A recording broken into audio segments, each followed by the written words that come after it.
inside they battling with pride. Is it cause I'm fly and I'm doing big numbers? Got you still mad for the last 6 summers. Favor from the Lord, you can't take this from us. Overcome your flesh, you should take tips from us. I run it back, pause, run it back, pause. Let me say it this way, take gifts from us. Put in work, chef, nothing like them lip runners. The internet, they thugs, in life they like gunner.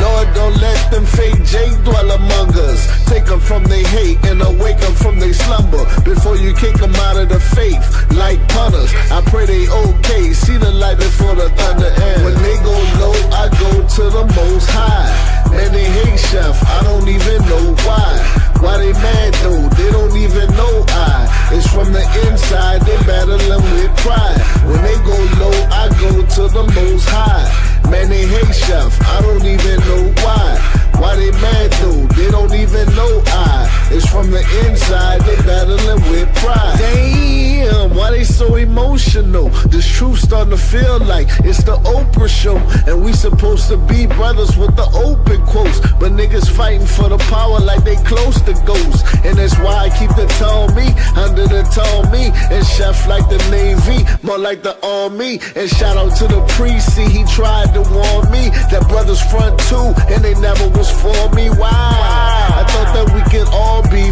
friends.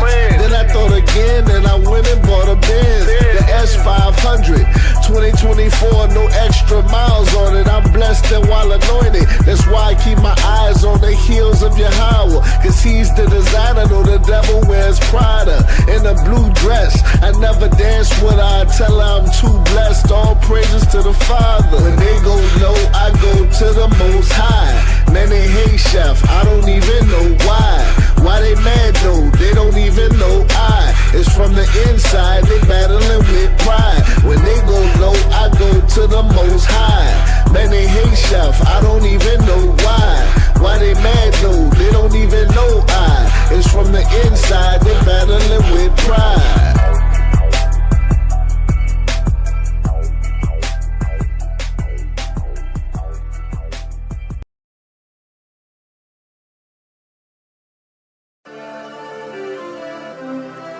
Toast, toast, toast, toast, toast, toast. Yo, let's make a toast to completing the goals we set to do or be stuck in the hole. It's a marathon, not a race. Stick with the pace and stay in your place. It's champagne for this celebration. I'm full of light like it's dedication. Yahweh's laws is my meditation and my legislation. I do this for fun and not for the funds. They call me a shield in Hebrew, a gun. Protecting my energy, pray for my enemies, blessing the fam. Send me the Addy, I'm there. Hustling hard, collecting my shares. If it ain't truth, you know I don't care. Evil is something I feel in the air. To whom it may concern. Y'all talk dollars, not wisdom. Nah, I ain't respecting it. Trying to play the most high, like you won't get checked in your residence. Corny Instagram clowns, swearing like we ain't out here getting it. These dudes ain't getting the money I'm getting, so when they talk cash, it's irrelevant. I'm riding clean in the Range Rover. You played yourself, now it's game over. The red dot in between the shoulders to the booster shot. I ain't talking COVID. When the cards is dealt, you gotta deal with it. Shout out to the ones that's real with it. When it's time for war, they in the field with it. You on the Lord's side, step over here. You on the world's side, step over there. A toast to all of my people, cheers, put your cups in the air. You on the Lord's side, step over here. You on the world's side, step over there. A toast to all of my people, cheers, put your cups in the air. You on the Lord's side, step over here. You on the world's side, step over there. A toast to all of my people, cheers, put your cups in the air. You on the Lord's side, step over here. You on the world's side, step over there. A toast to all of my people, cheers, put your cups in the air. You get what you give, so put in the work. Afterwards, you enjoyed all the perks. Actions always speak louder than words. You talking too much, you just wanna be heard. If you're doing good, keep your prayers up. If you're doing bad, keep your prayers up. During hard times, yeah, I know it's tough, but you gotta get up. Fool me once, that's shame on you. Fool me twice, that's shame on me. The sermon is key, my wrist is on freeze. Feeling like it's below 0 degrees. The more that I see, the more that I learn. You're not in your grind, and bridges will burn. Recognize when it's your time. Everybody get a turn. Do your thing when it's showtime. I rip hard when it's go time. I'm praising Yahweh to kingdom come. And the Mashiach Yahweh Shai is son. As soon as he come, the wicked is done. Don't matter the place or set that you from. Don't matter the place or set that you from. You on the Lord's side, step over here. You on the world's side, step over there. A toast to all of my people, cheers, put your cups in the air. You on the Lord's side, step over here. You on the world's side, step over there. A A toast to all of my people, cheers, put your cups in the air. You on the Lord's side, step over here. You on the world's side, step over there. A toast to all of my people, cheers, put your cups in the air. You on the Lord's side, step over here. You on the world's side, step over there. A toast to all of my people, cheers, put your cups in the air. Put your cups in the air. Put your cups in the air.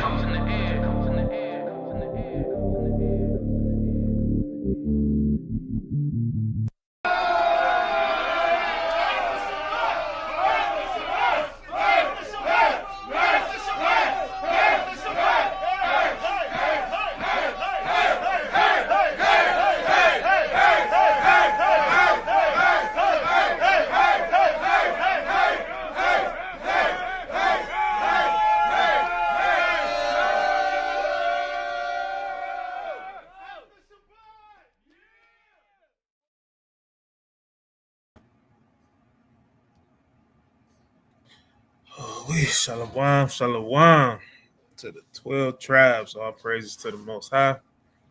By way of his son Yahushua, thankful for another Sabbath. Just glad to be here, man. Glad to be here in front of y'all. Got the brother Yahshua that's going to be bringing out the class tonight. So I'm going to let him go on to kick it off. Just wanted to say shalom to y'all brothers and sisters. And Shar Shabbat. Go ahead, King. Shalom, shalom. Giving all honor, glory, and praise to the Most High God of Yahweh, and that his son, Malak Yahushai, the true King of Israel. And I want to say shalom to my brother, Debak, man. Thanks for being on here with me. And I want to give a shout out. And give honors unto our prophets and our apostles who laid their lives down to make sure we get this word today. And to all the elders before us that translate the words and make sure that we understand it. I also want to give a shout out to all the hardworking fathers out there that work hard, provide, as well as to protect their families and nurture them in the scriptures. And also want to give a shout out to the mighty mothers out there, sisters. That's also holding the households down, keeping the households clean, nice cooked food, reverencing their husbands, having that meek spirit towards them, and keeping the children in line. And I also want to give a shout out to our little ones out there that's always wearing their fringes, no matter if they're getting teased, and always obeying their parents and doing as they say do, and knowing that they're being led in the right direction. Right? So today I want to give this lesson on judge righteously. And lately, right now, we've been seeing a lot of things going on in Israel, foolishness, and also some false doctrine going around. But all that I can say on that is, man, just pray and make sure you stand on the right path and sticking to sound doctrine as we have been taught. We know that our elders don't teach us nothing wrong. And if they have, then just forgive them. And just always remember that there's nobody in Israel that's above correction. Nobody. That's not, man, we talk about judging righteously. Man, we've seen some harsh judgments going around, finger pointing, false accusations, everything. And, it just needs to come to a stop, man. It's irksome, man. It gets on my nerves. When I see somebody saying something about this person, that person, this camp, that camp, falsely, and like as if they was handling what they and wasn't even a part of them. Or even around that person when they did this or did that. And don't get me wrong, I ain't saying don't judge nobody, but at the same time I'm saying this is what this lesson about. Make a righteous judgment. Judge righteously. As our foremothers and forefathers had done in the past. And except for when they, judge your house shy. Well, that's a whole nother topic. But anyway, to start this off with, man, we're going to go to Matthew chapter 7, verse 1. Because this right here needs to be touched because a lot of people really get this mixed up. a lot of worldly people, man. This is sad, man. If you were out there in the world, you're watching this, you need to hear this. So let's go to Matthew chapter 7, verse 1. Okay, I'm sharing the screen right now.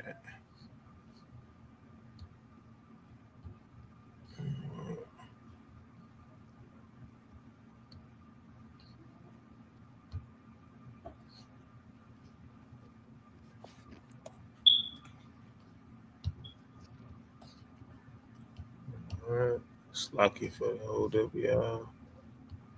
Here we go.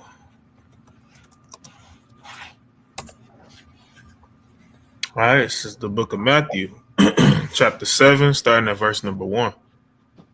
Judge not, that ye be not judged. I pay attention to that. It says, judge not, that ye be not judged. Why is that? Let's find out why. Let's go to the next scripture. Read on. For with what judgment ye judge, ye shall be judged. And with what measure ye meet, it shall be measured to you again. So And basically, I guess basically that saying is whatever judgment you bring with that whatever like judgment you bring with that other judgment is gonna be come back onto you twice. Read on. and why beholdest thou the mote that is in thy brother's eye, but considerest not the beam that is in thy own eye? You see that right there? That person may be doing something. Like for example, if he a thief, but you may do something one time, but at the same time you a bigger thief. That's why you might got that small little mote in his eye, but you understand you got the whole beam, that whole log in yours. Read on. Or how wilt thou say to thy brother, let me pull out the mote out of thine eye, and behold, a beam is in thy own eye? You see that right there? How you gonna sit and say they ain't put this little small thing out of your eye, but then yet you got this big old thing in your eye? Read on. Thou hypocrite, first cast out the beam of thy own eye, and then shalt thou see clearly to cast out the mote of thy brother's eye. First of all, get yourself right. First of all, you stop stealing. You stop fornicating. You stop eating the shrimp, crab, pork, and lobster. And not just only stop doing, but stop doing it permanently. And then once you get yourself in order, then you get that out of, then you take care of your brother and tell him not to stop doing these things. Tell him to stop doing these things. Then you tell him or her, hey, you need to do this. Stop doing this and stop doing that. That's when you do that. But if you sitting there doing the same thing that person doing, you ain't got nothing. You shouldn't have nothing coming out your mouth. All that you got in your mouth is, hey man, how do I get right? I need to get myself right before I think about judging somebody else on what they doing or about somebody else doing. So don't get this twisted. This does not say don't judge. This saying is don't be a hypocritical judge. Just like it says the same thing in Romans chapter 2, verse 1, if I'm right. 2. You want me to grab it? You ain't gotta grab it. Okay. Be a righteous judge. Be a righteous judge. But don't be a hypocritical judge. But we already know how the Most High feels about that, especially Yahweh's side, which we go get into that later. If the Most High say the same. All right, now let's go to the book of John, chapter 7, verse 24.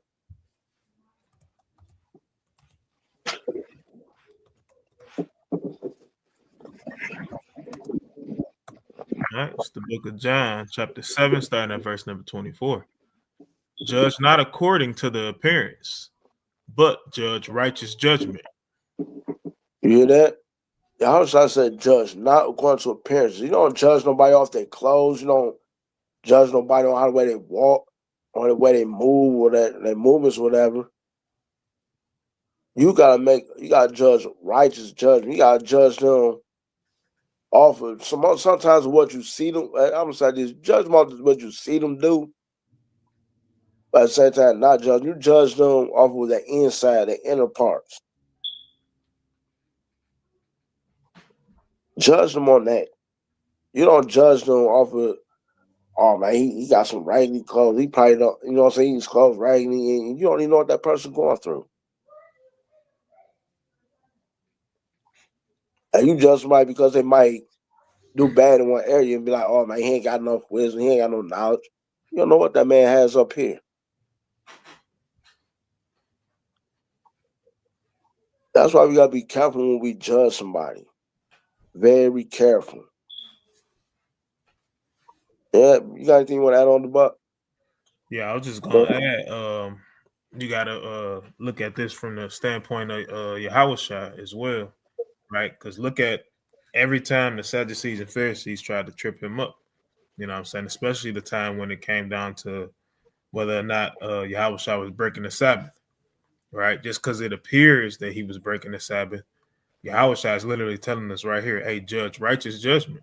This is why he went into the whole thing of what David did with the showbread and how he was saying, hey, that was technically unlawful for him to do, right? That is literally, you know, and that's why I just say it's technical, but it actually wasn't counted as sin unto David, right? For multiple reasons. We're not going to necessarily get into that. But, you know, brothers and sisters should know. But at the end of the day, you know, just because it appears as someone is breaking the Sabbath, right? Unless you know for 100% fact that they're breaking the Sabbath, hey, don't judge according to what it appeared to be. You know what I'm saying? So literally do like a class, a title of a class that I name, right? Believe only half of what you see. You know what I'm saying? And you know, that's with anything. Just because you see something, hey, things ain't always what they appear. And I'll end there. Everything is not always what they appear to be. That's why sometimes you got to go. It'd be best if you go ask a person and see what's going on. Then you give your judgment after that. Okay. But yeah, the Pharisees, boy, those some slick bastards, and boy, they try to trip your house out many times. I mean, which is pretty stupid. Your house out way wiser and smarter than them. I thought, look where he came from. Mm-hmm. But let's go to Deuteronomy chapter 6, verse 25.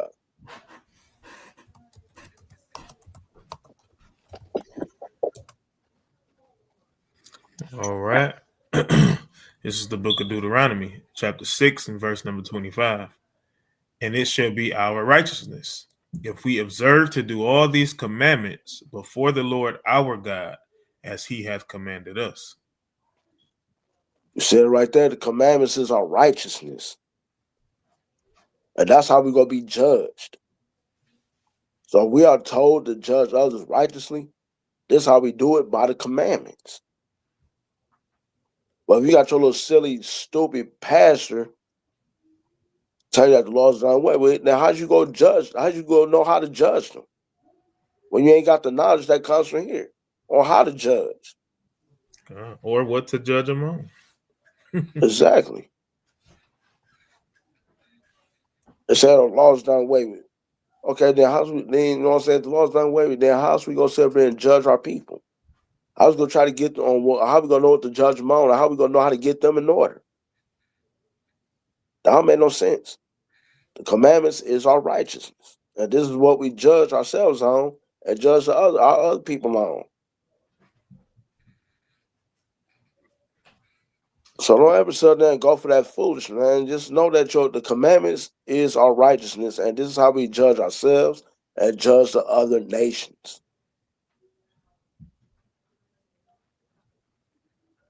Right?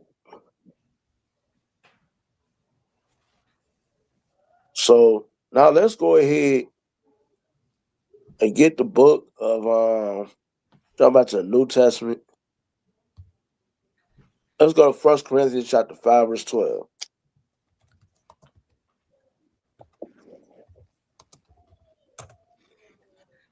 All right. It's the book of 1 Corinthians, chapter 5, and verse number 12.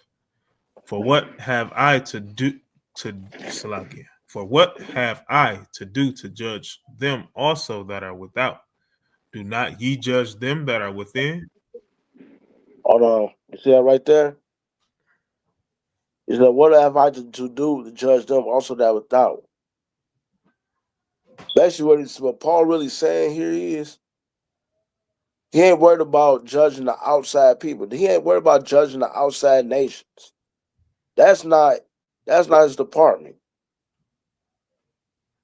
What Paul is here to do is to judge within Israel. He's to get Israel correct, not the other nations. That's not what he is sent to do. Yahushua was sent to the lost sheep of the house of Israel, right? So he came down here to minister and ransom and give his life and ransom a many for them, for us.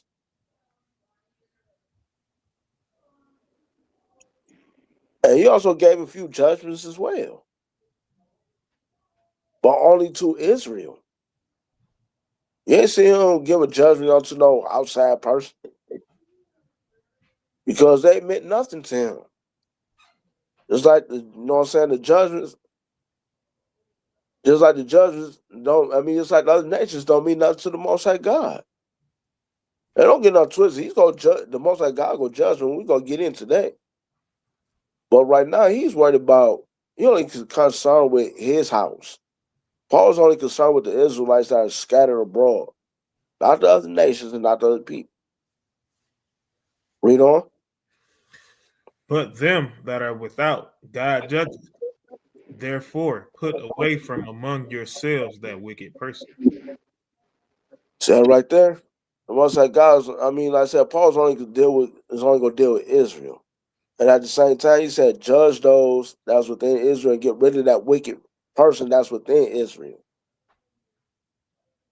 So he's basically telling the Corinthians, hey, get in order. Anybody that's wicked among you, put them away from you. That's how we was told in times past and the laws. If there's a wicked person within Israel that's not being right, hey, we got to cut them off from us until they get right. So Paul is telling the Corinthians out here, the Northern Kingdom, the same thing. Get rid of that wicked person that's within you. That's a judgment for being wicked. And that's the reason y'all was saying before how they was out here doing lewd acts, eating things sacrificed to idols, buying and worship idols. Paul was chosen to go out there and say, hey man, go out there and get it. Basically, the Most High, Yahushua was saying was like, hey, go out there and get their minds right. Go out there and get them together. Hey man, stop doing these things. Anybody that don't want to stop doing it, you remove them from you. Right? Okay. And the Most High God, he's going to judge the ones that's outside of Israel. He's going to deal with them. He's going to deal with them. So right now, we're focused on Israel. Don't focus on the other nations. We're not here to judge them. We all know who's going to deal with them. Abba Yahweh. But not us. Just him. Let him deal with them outside people. Because they don't have no say in this matter right now. They were trying to assert themselves in, but we have nothing to do with them. And they have nothing to do with our book and our laws and our statutes and our commandments. Israel first, then let Yahweh deal with the rest of them. Right? Now let's go to Isaiah chapter 45, verse 7.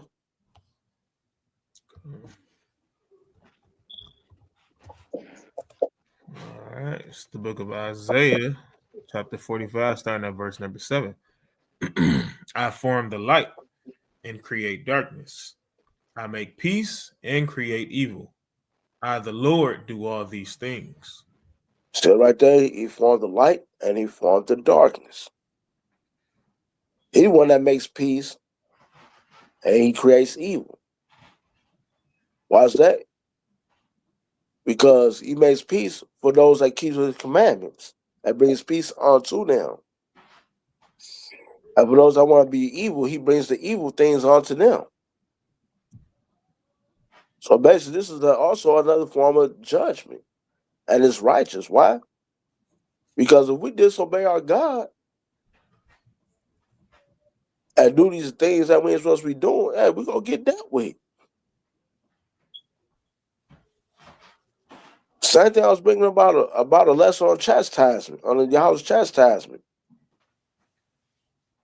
We are his children, and if we get out of line, we are expected to be corrected by him. But we out here doing right and keeping these commandments, man, we're going to have a peace of mind out here. We got to worry about our enemies coming up against us. We ain't got to worry about, you know what I'm saying? We can go out here and we can sleep in peace, go to work in peace, and come back home in peace. And if there is any danger out there, the Most High is going to basically go remove you from it. And yeah, he'll do it without you not even knowing it. You saw how excellent Abba Yahweh is? He will remove you when you don't even know it. Say, nah, you know what, let me go ahead and turn it this way or turn him this way. And you know what, stay home today.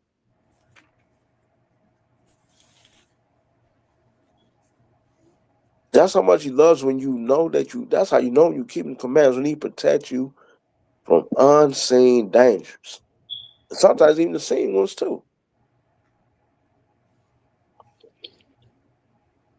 If you know something bad out there and you just driving all of a sudden, and you see some idiot out there just driving recklessly, you might mess around and be like, hey, slow. He might tell you slow your car. You might not even slow their car down. Matter of fact, let me give them a flat tire out of the blue or something, and they'll pull onto the side.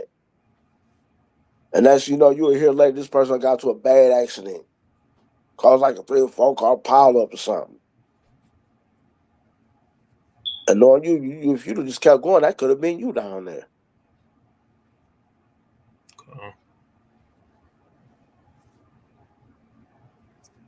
So all honor and glory and praise to the Most High God for all that he does for us. Like I said, once again, man, has anybody trusted the Most High was ever confounded? No. So keep trusting in your God, man. Keep trusting in our God. And keep doing these things that he say do. Not only are you going to be great, you're going to be watered down here, but you're going to be greatly rewarded when you get to the kingdom. And hell, your name in the book of life is more than enough.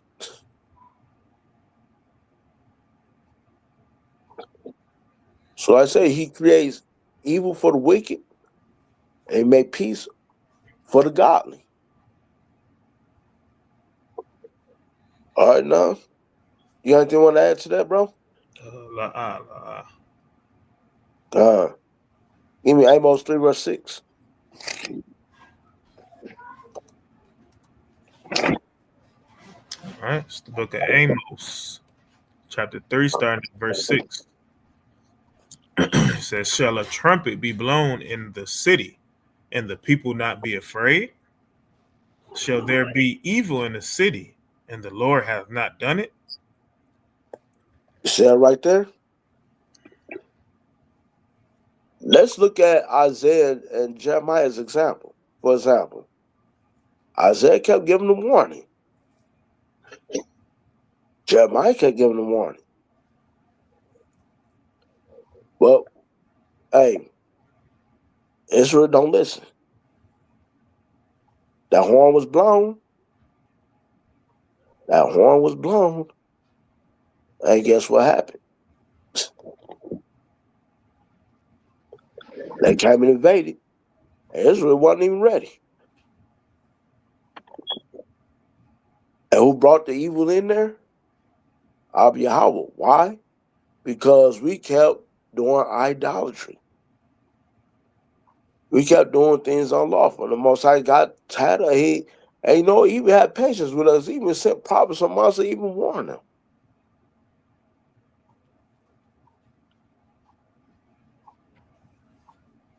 And they still didn't get it together. They blew him off like, man, whatever, man. That ain't gonna happen, man. Like, and they blow Jeremiah and Isaiah off. They blew off the Most High. Like, they ain't gonna do nothing. They ain't gonna do nothing. Man, he always talking that jazz. Ain't gonna do nothing. But for some odd reason, they ended up in Nebuchadnezzar's clutches. And Darius's too. It's going to show how hard-headed, stiff-necked our people is, man. We'll know when the Most High done it because why? He give us a warning. Always do.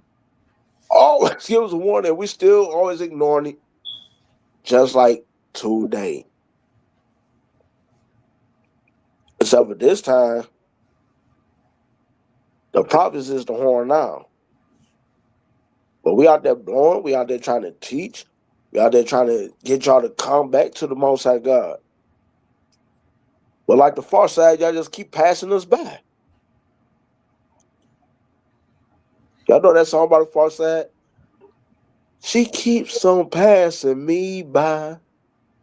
That's all they doing every day. Y'all keep passing us by.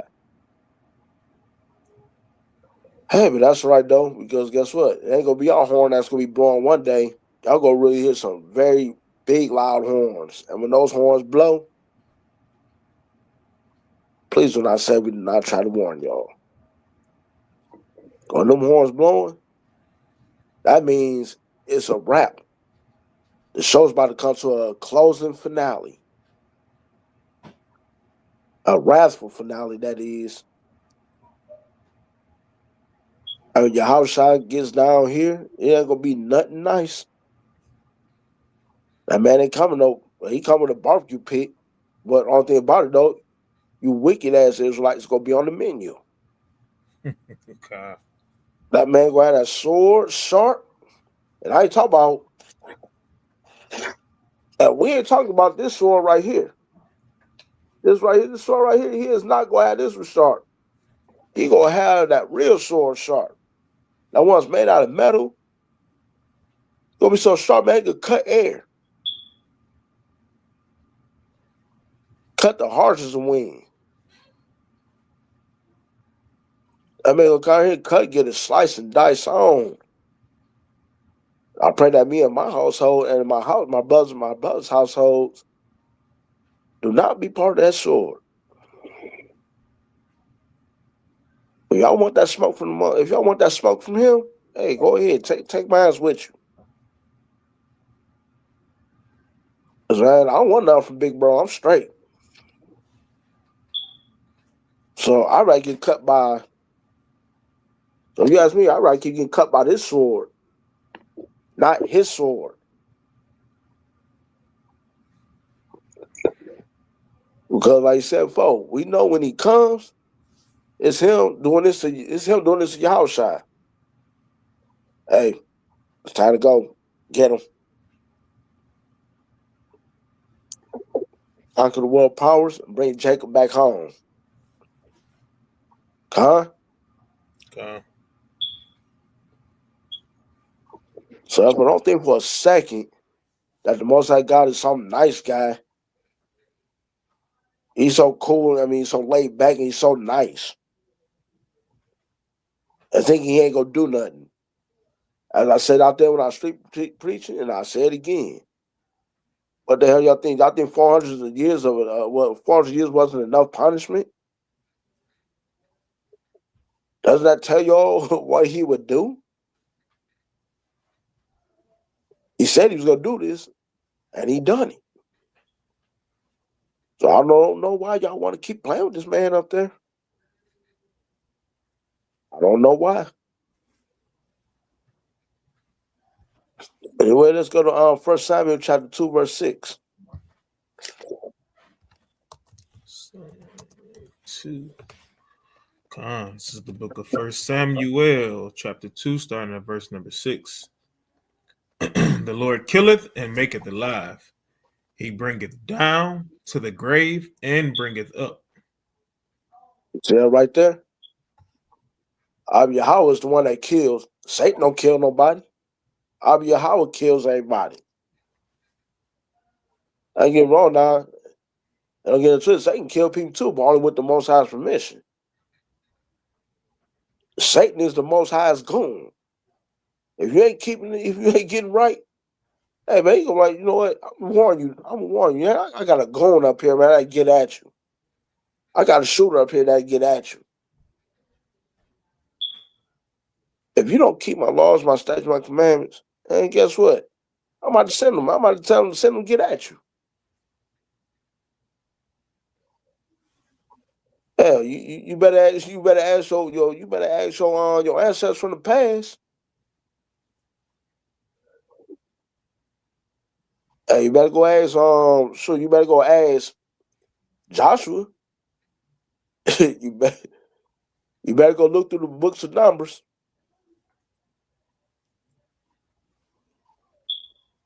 It's right there will show you better than he tell you. Look what he did to the people that kept murmuring, that kept being ungrateful and complaining, came up against Moses. Look what he did to them. Most High won't about no games. And he's not gonna play with you. Look what he said, and he said, I'm gonna send you to captivity. And I'm gonna send a sword after you on top of that. And that sword gotta be so dang on bloody, it probably might be too hard to swing now.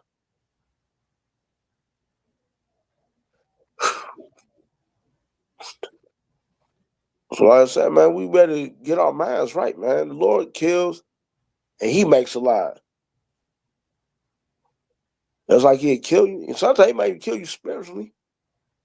But not in a real killing, but like in a spiritual sense. But at the same time, he'll bring you back to life. Like, hey, right, that's trying to kill that old man side of him. But he'll make you he'll bring to life into you a new person.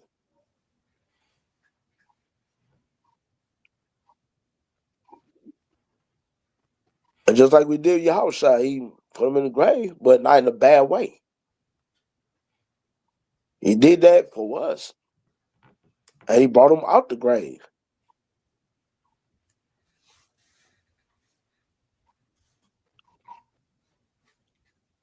So man, all president to Yahweh for Yahushua for what he's done. Yahushua was never a wicked man. But he went to the grave for our wickedness. You can't say it was from our sins. He's put to death for our sins. Sad when the Most High God had to send a man down here to be punished for our sins.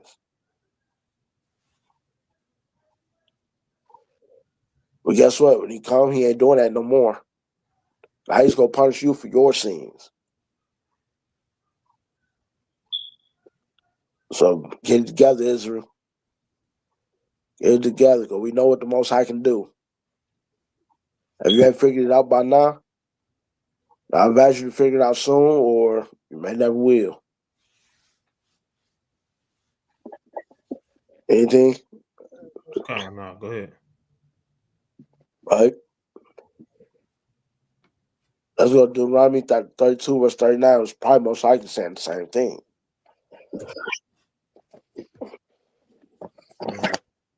Definitely the same thing. Right. So this is the book of Deuteronomy, chapter 32, starting at verse number 39. See now that I, even I am he, and there is no God with me. See that right there? See now that I, even I am he, and there's no God with me. That means that there's nobody above him. So please stop believing in that stupid Holy Trinity trash. God and Jesus the same. No, they are not. If you sit there and say that God and Jesus are the same people, you basically sit there and say out your own mouth that he chose Joseph to be his father and Mary to be his mother. And ain't the mother and father above the son? So now you sit there and say that Joseph and Mary is now above the Most High? How the hell is his creation going to be higher than him? Make that make any goddamn sense. And stop the madness, man. There's nobody above him, and his creations are not above him. But read on. I kill and I make alive. I wound and I heal. Neither is there any that can deliver out of my hand. Whether it's good, bad, anything, you would not be delivered out of the Most High's hands. If you're good, the Most High is going to deliver you into his hands. And he's going to keep doing good unto you. Do evil, guess what? Evil going to come back onto you. The Most High does this. You see this right here in my hands. Life comes in this hand, and death comes in this one. So which hand you want to hold on to? Which hand do you want to hold on to is basically what he's saying right there. And yeah, he may put wounds on you, but guess what? He'll heal those wounds too if you repent as well. In other words, the wounds gonna come and go. The wounds, if you don't repent, he'll wound you, and he'll wound you, and then guess what? The next one gonna be a death. Gonna end up being a death wound, incurable. And you don't want that one on you, do you? So do what's right and know, like, hey man, I gotta get it right. The Most High always had righteous judgments. This judgment that's never been wrong now whatsoever. That's why we are his children. We are his. And whatever he does in the earth, he punishes who he punishes. He gives grace unto who he gives grace unto, mercy unto who mercy unto. Good rewards for doing good, bad rewards for doing bad. An equal balance. Just waits, as he might say.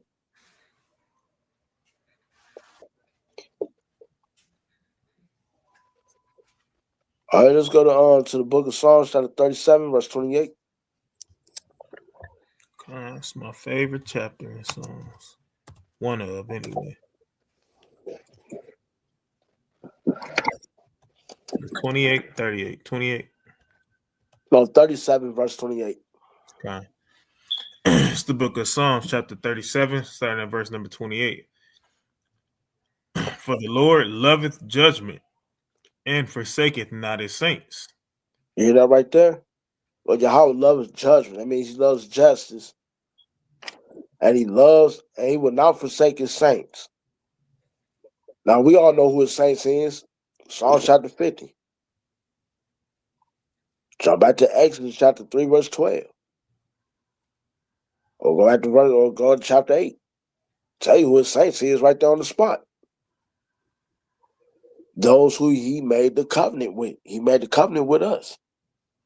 Okay. It's like it. All right, Exodus chapter 8. He only made the covenant with us. Those are his saints. Anybody that's outside of that are not his saints. So quit trying to graft them in to make them think that everybody can be a saint. No. Those that's of the 12 tribes are his saints. And just to be a little technical, because you got your idiots out there that love to say that Abraham wasn't a saint, or they'll say Noah, right? Because they wasn't Israelites from the technical standpoint. So, just wanted to do that little mention, just because people love to get technical when it comes down to the scriptures. But when it comes down to these commandments, they just don't want to do it at all. So it is what it is. But go ahead. That's the problem with our people right now. They think that they ain't got to do these commandments. Yahushua had to do them. So what the hell makes you think you ain't got to keep them? Abraham and Noah, yeah, they right. They might not be Israelites, but they are the father of they are the patriarchs of the Israelites as well. They kept flocking. They kept commandments. So what the hell makes you think you ain't got to do it? I tell you, our people's man, our people just a trip, man. That just really amazed me. Oh, you said we was at 37 28, right? Yeah, I'm still there. All right, So it read says, on. "For the Lord loveth judgment, and forsaketh not his saints. They are preserved forever, but the seed of the wicked shall be cut off." But the seed of the wicked shall be cut off. That didn't say the seed of the wicked of Israel. That said the seed of the wicked. And we know who that is. Was that the border of all wickedness? Esau. Him, Esau. And all his damnable demons that come from his blood, all his brood that come from his bloodline. They're going to be the ones cut off. They cut off the earth forever. So, hey, well, now that's a righteous judgment. And you don't get no twist either. Even some of the wicked raw people going to be cut off. That's them 2/3. And don't get no twist either. I ain't saying I'm part of 1/3 because, hell, I don't know. I didn't see the book of life. So every day when I wake up out of bed, it's like, man, I need to be knowing that, hey, I'm still walking on eggshells. I mean, I'm still on eggshells. I'm still walking on thin ice.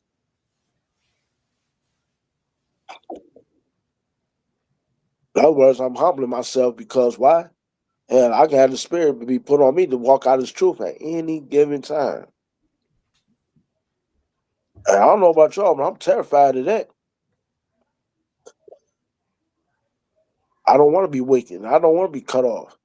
Man, I love the truth, man. I love these all such commandments. I love my brothers. I love my sisters, man. I love my wife. I mean, this righteous and this straight and narrow path is all I got in my eyes. Like when the disciples turned away from Yahushua, and Yahushua turned, asked his other disciples that remained with him, are y'all going to go away too? Peter asked him like, oh man, where the hell's we going to go? You the one that got the words of life. Well, my eyes, where the hell I'm going to go, man? These are the words of life. There's no words of life out there in the world. Only in this Bible, man.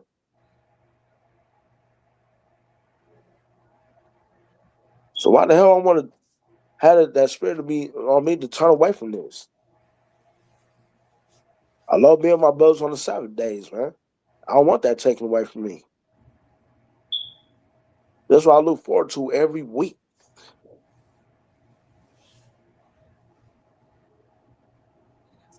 So like I said, man, the saints gonna be preserved forever. All the righteous saints gonna be preserved forever. The wicked gonna be cut off.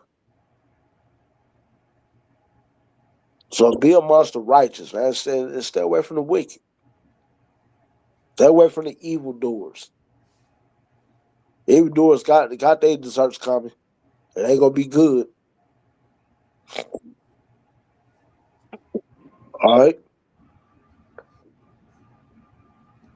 Isaiah 61 verse 8. All right. It's the book of Isaiah, chapter 61 and verse 8. For I, the Lord, love judgment. I hate robbery for burnt offering, and I will direct their work in truth, and I will make an everlasting covenant with them. You see that? Well, Yahweh loves judgment. I love justice. I hate robbery, and I hate wrongdoings. Basically, he hates robbery for wrongdoings. He hates wrongdoings.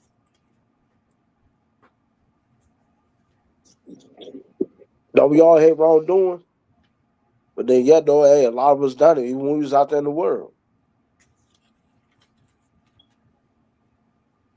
We even done wrongdoings. We was out there in the world because at the time we didn't know better. But all honor, glory, praise to the Most High God that He brought us onto this path of light. Brought us to His marvelous and glorious light, and out of that darkness. And now we get to know that, hey, now the Most High God about to make an everlasting covenant with us. As long as we endure to the very end, man. And we all know what that covenant is. The law, statutes, commandments gonna be here. And once they ain't here, we don't need this anymore. We ain't gonna have to go out there. We ain't gonna have to go out there and on the corners and no more and say, hey, you need to repent. There ain't gonna be no unrepentant people in the kingdom.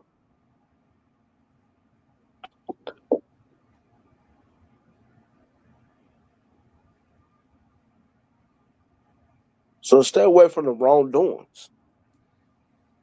Endure on the straight and narrow path. And yeah, you got some dummies out there that judge before even walking the straight and narrow path too. Hey, but never mind them. Because they on the broad path and you on the straight. So why you worried about them for? And what they say? You got anything up? Yep. I'm gonna grab 1 Samuel chapter 2. Just to go with this first part, right? Because it says the Most High, he loves judgment and he hates robbery for burnt offering, right? Right. So you don't want nobody stealing, right? So 1 Samuel chapter 2. I'm gonna probably start at verse 12.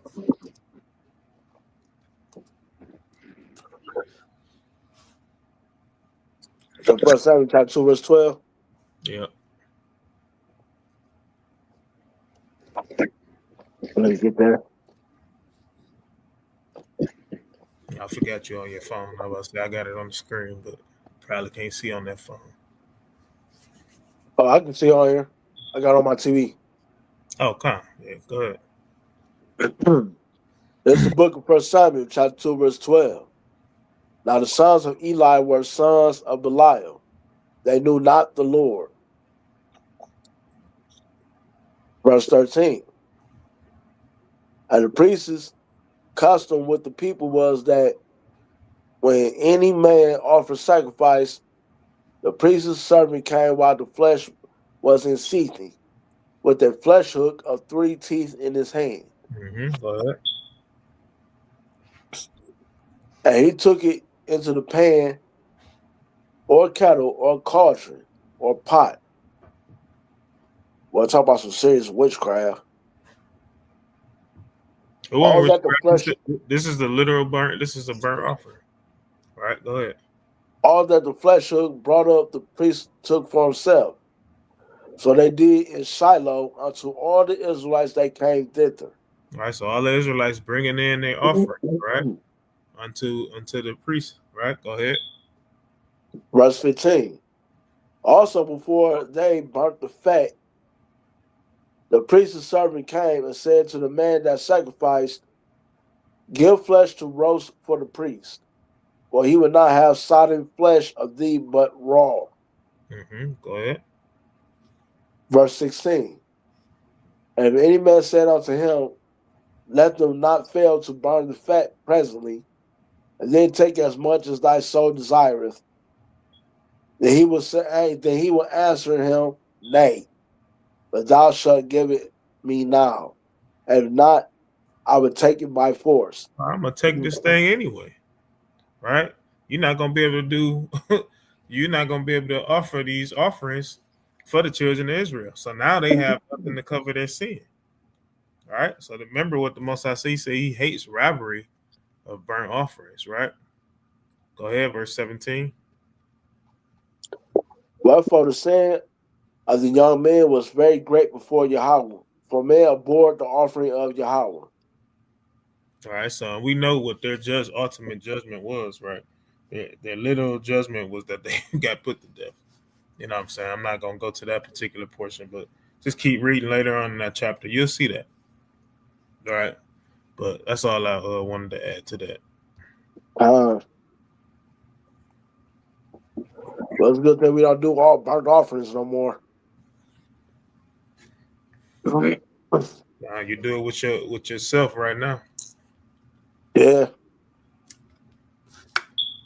And it's even worse. right? Because now, by you having to do it with yourself now, by you being the actual offering or burnt offering, that means you have no excuses for things that you do, right? If you're not putting out classes, if you're not being a scribe recording, if you're not taking pictures, if you're not holding a camera, if you're not helping brothers on a grill, you know what I'm saying? If you're not coming up with different ways to bring money and different kind of things, just bring anything to the camp.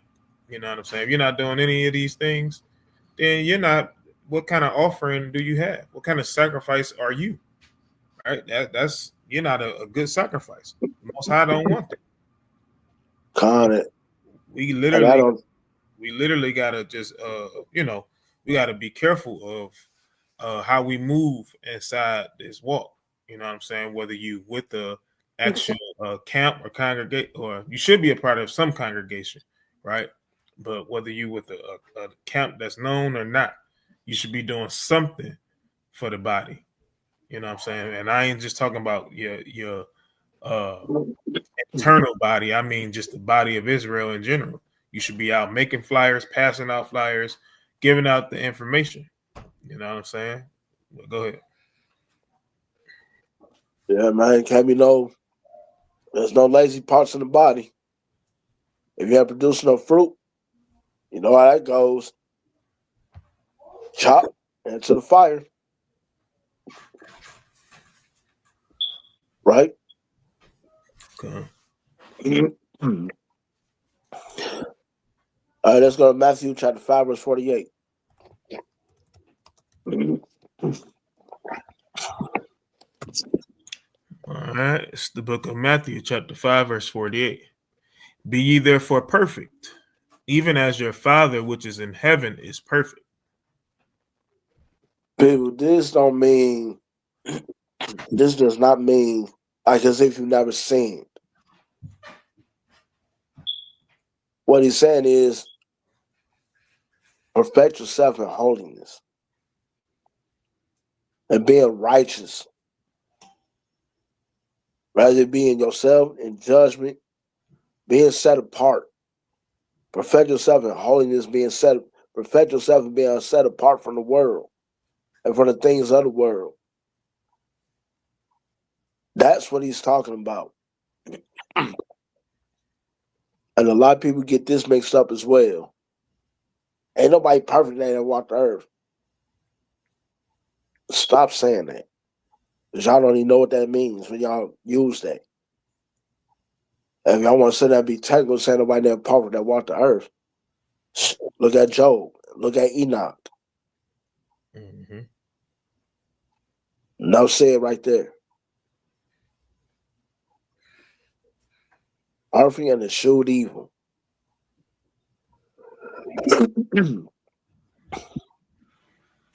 I spoke highly of them.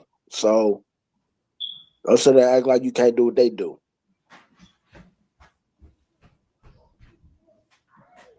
Walk perfect in these commandments.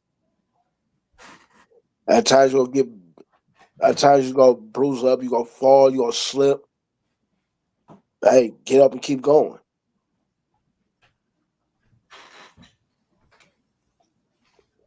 Right? Give me that Proverbs chapter 31 and go to verse 8.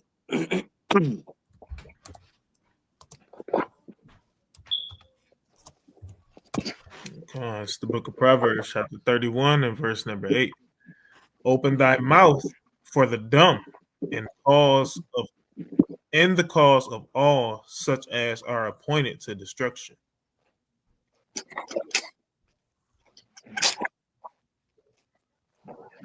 So right there, open thy mouth. That means for those that's open, that means in other words, be a mouth for those that can't talk.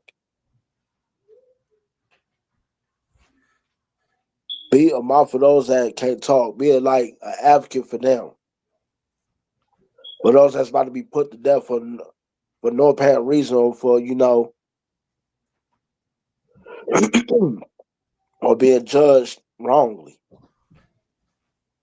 Right? Because, you got some people out there that's mute and they can't talk. So yeah, if you know you there, be a voice for them. Read on. Open thy mouth, judge righteously, and Oh, that plead. right there. Open thy mouth and judge righteously. Again and again and again. It can't be expressed more than enough. Judge righteously. Don't judge according to what that man or that woman look like. Don't judge according to don't judge because of what they're wearing. And don't be judged because of your feelings if you don't like that person. Judge righteously. Regardless of what the circumstance is. Read on. And plead the cause of the poor and needy. I plead the cause for the poor and the needy. Explain to why this person needs this, needs that. Does their cause righteously. Be a help unto the poor. Or those that can't help themselves. Those that can't do things for themselves. Those that need things and can't get it.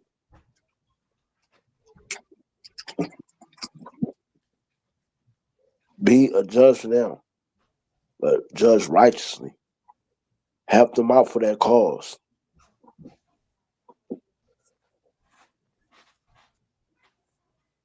Right? You got anything you want to add to that?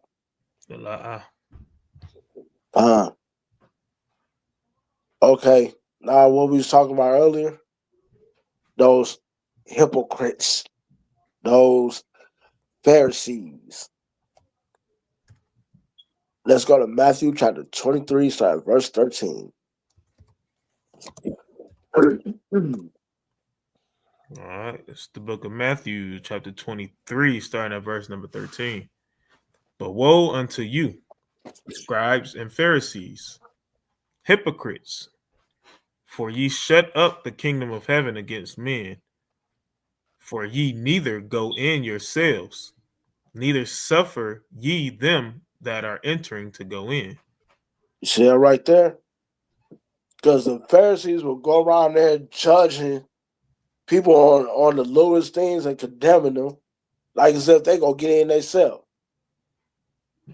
That's why Yahushua said, do as the Pharisees say do, but not as they do. The Pharisees always condemn people.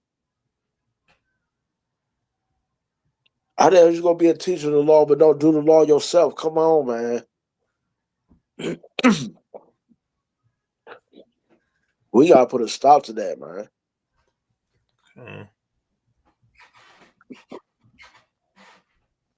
The Pharisees was like the worst back then. And look what they try to do to Yahushua. That's why Yahushua clapped back at him so hard right here. I felt best almost through this whole chapter. So how the hell you gonna shut the kingdom up from the others? Like as if you going in. Like you behind the door. So don't be like a Pharisee. It's good that we don't law, statutes, commandments. But once again, they're always doing a false judgment every time. And always don't be too harsh with your judgments either. It's okay to give them warning. But don't be like, man, dang, you might go to the lake of fire. You're going to die because you did this and this and that. Oh, man, just give them a warning first. Hey, brother, man, be cool, man. You don't want to do that, man. Something bad can happen, you know? Judge them according to this Bible. But don't be too harsh. Only be hard. Don't get too easy. Sometimes you might have to be, though. Be harsh when you got to be. But not all the time. But yes, you do got people out there that will listen and have listening ears. Now, everybody's hard to get through, too. Go to chapter verse 15. All right.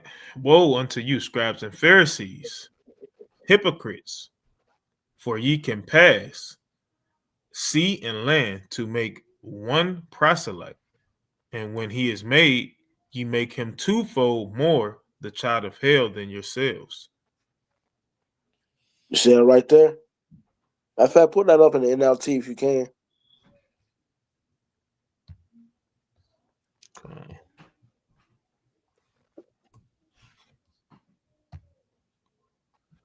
All right. This is Matthew chapter 23, verse 15 in the NLT. What sorrow awaits you, teachers of religious law, and you Pharisees, hypocrites, for you cross land and sea to make one convert, and then you turn that person into twice the child of hell you yourselves are. You see it right there? You said you go that convert person, but then yet though by your actions, you make them even more worse. You make them even more worse than what they was before. Twice, you know what I'm saying? Twice the hell of what you was. That's why you gotta sit up there and do what the Bible say do, and not do what the Pharisees do.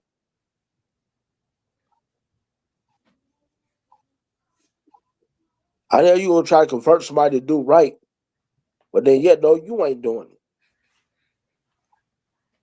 And then when they see that, they gonna be looking at you like, what? Oh, man, hold on, man. You telling us to do this and do that, but then you not doing it. So man, they go like, man, you know what? The hell with this Bible and the hell with everything. They gonna go back and be like, man, whatever, man. Don't listen to that Bible stuff, man. They don't live what they be talking about. Tell me I'm lying.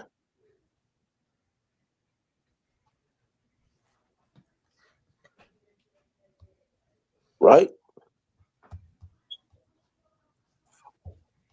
Jump down to verse 23.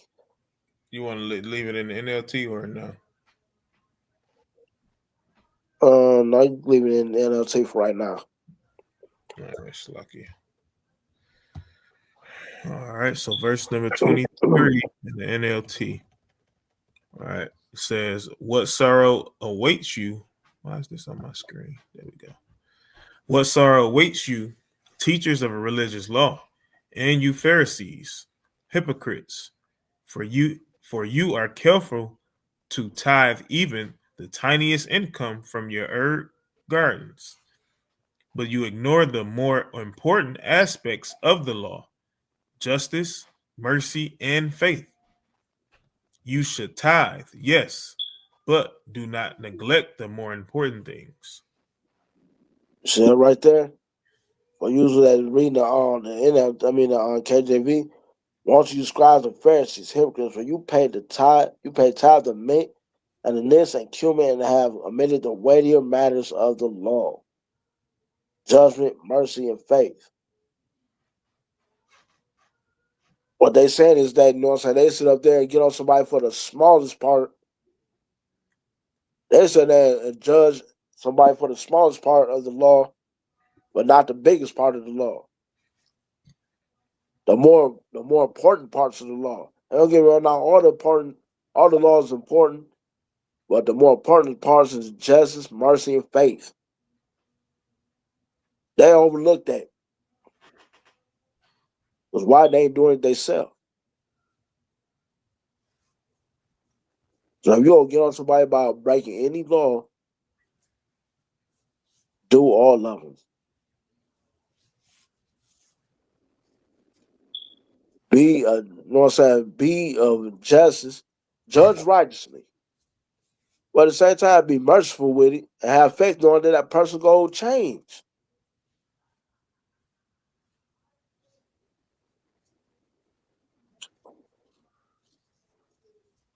So don't sit there and forget the bigger parts of the law, and instead always looking at the smaller parts of the law and judging people on that. You got something you want to say about? I'm gonna go into Hebrews 4. Hebrews 4, let's start at verse 11. Yeah, verse 11 and 12.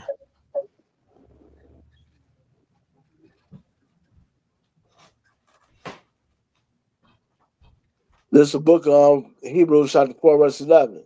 Let us labor, therefore, to enter into that rest, lest any man fall after the same example of unbelief. All right, so we all got to labor, right? We all have work that we have to do. All right. So again, some teach, some read, some research, right? Some keep up with current events, right? Something for everybody to do, right? So that we can enter into that rest. Go ahead. Verse 12. For the word of Yahweh is quick and powerful, and sharper than any two-edged sword, piercing even to the dividing asunder of soul and spirit, and of the joints and marrow, and is a discerner of the thoughts and intents of the heart. All right, so hey, the word of the Most High is quick, right? It's fast, sharper than any two-edged sword, right? Why? Because a two-edged sword has points on both ends, right? One for you to do the cutting with, and as you cutting somebody, guess what? It's on the other end cutting you too, right? And if you bleeding just like that other person is bleeding, guess what? You shouldn't be passing any kind of judgment on anything. You know what I'm saying? Unless it's, again, you will have to be keeping that particular commandment, like the brother been saying. If you are keeping the Sabbath, right, and you keeping it wholeheartedly, then guess what? You could tell somebody, hey, keep the Sabbath, right? But the reason why you have to be careful in these times, right, is because you can't say whether or not for 100% fact, hey, I have the right day as the Sabbath, right? It's the same day my forefathers was keeping it. When we, go way back in the book of Genesis and then the book of Exodus, it's the same day. You don't know that, right? We've been in different captivities, different calendars, different times. None of us can read the moon as a sign, right? So at the end of the day, guess what? You have to be merciful, you know what I'm saying, when it comes down to the Sabbath day. Do some things make sense to that it don't make sense to others? True. But this is why the Most High tells us to gather together, right? Observe the laws and commandments to the best of your ability. Right now, you won't find the best of your ability inside the scriptures, but guess what? When we reading and we putting a lot of things in context, a lot of stuff has to be to the best of our ability, right? Because when it comes down to Passover, we're not keeping Passover 100% correct. We can't, right? We can't. At the end of the day, it's almost impossible for us to keep it. It's number one, it's no priesthood to slaughter the lamb. Number two, most of us don't have our own land, right? We don't raise our own animals. We don't know how, you know what I'm saying? So again, being merciful in this truth is a very important aspect of what the brother just brought out in the book of Matthew. You know what I'm saying? So again, hey, the word of God is a two-edged sword. It's going to cut you on one end. You think you got something right, and at the same time you telling somebody something is digging a deeper hole inside your rib cage. All right, and I just wanted to bring that up. And like we say, man, before you judge somebody, examine yourself, man. Examine yourself. Like the brother just brought out, when you cut somebody else, you might be cutting yourself. So be careful therefore be careful what you cutting somebody with. And sometimes, yes, the Most High make you fall on your own tongue, because why? If you tell somebody else to do something and that sword cutting you, and that sword cutting you as well as cutting him, that means that, hey, you need to work on yourself.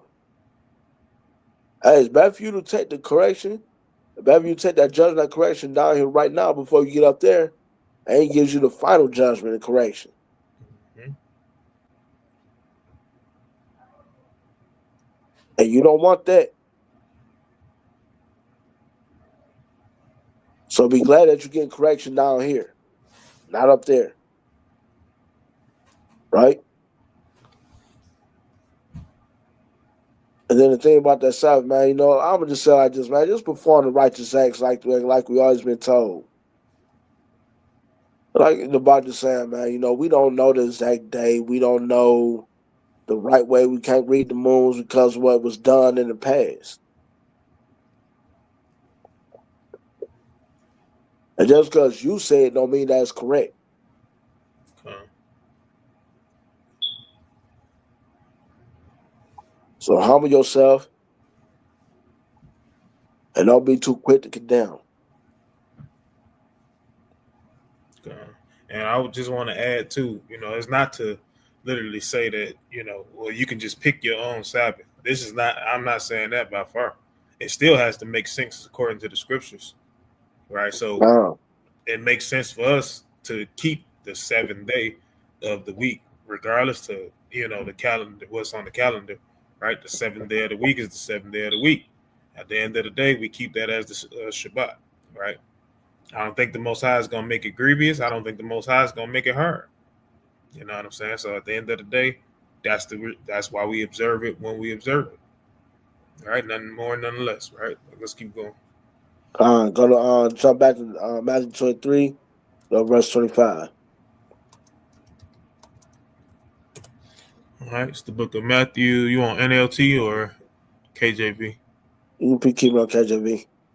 All right, it's the book of Matthew, chapter 23, verse 25. Woe unto you, scribes and Pharisees, hypocrites, for ye make clean the outside of the cup and of the platter, but within they are full of extortion and excess. See that right there? I know you're going to talk about the cleaning, like you was talking earlier. I just talk about the cleaning, the washing inside the cups, not washing your hands before you eat and all this stuff, but you ain't clean within. When you full of extortion, you full of, you're full of crap. That's the best way I can put it. You is full of crap, and you ain't clean within. As a matter of fact, let's just look up that word in the Greek. See what it says. Full of excess. See what this says.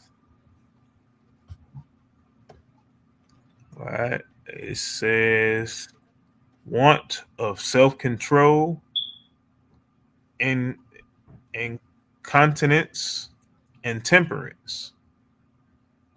Right? Want of self-restraint. So no self-control. Right.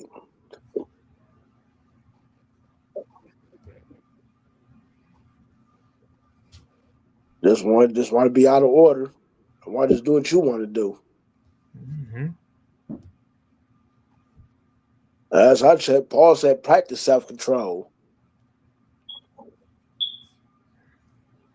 Solomon did too. Hey, right, Solomon did too.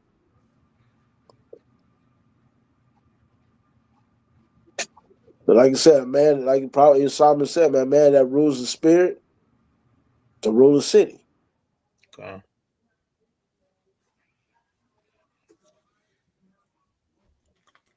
See, Pharisees, they don't have no control of themselves. That's why your house shot cut into them so hard.